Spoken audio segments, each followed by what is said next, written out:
काय ते मंदिर, काय ती नदी, काय ते निसर्गरम्य वातावरण. चला मग महादेव मंदिरात. जय हिंद मित्रांनो, मी आहे पवन. मी आज तुम्हाला दाखवणार आहे आमच्या गावाचं मोठा महादेव मंदिर. एकदम निसर्गरम्य वातावरणात रमलेलं असं हे मंदिर आणि आजूबाजूच्या नद्या. कोणती नदी आहे ते पण सांगल मित्रांनो. हे मंदिर खूप प्राचीन असून दोन नद्यांच्या काठावर वसलेलं आहे. एक नदी आहे गिरणा व एक नदी आहे परसूल.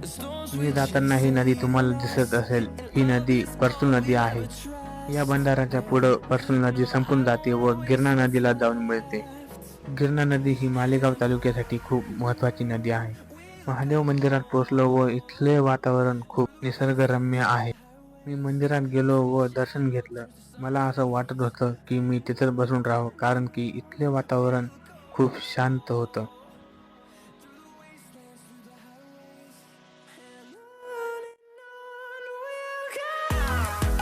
महादेवाचं दर्शन घेऊन मारुती मंदिराकडे दर्शन घ्यायला गेलो.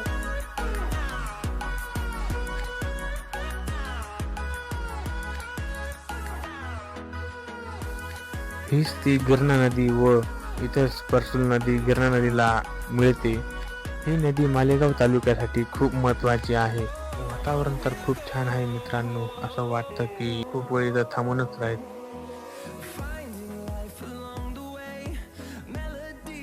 तर आजच्या व्लॉगमध्ये एवढंच मित्रांनो. आणि नवीन व्लॉग पाहण्यासाठी फॉलो करा, लाईक करा, शेअर करायला विसरू नका. जय हिंद.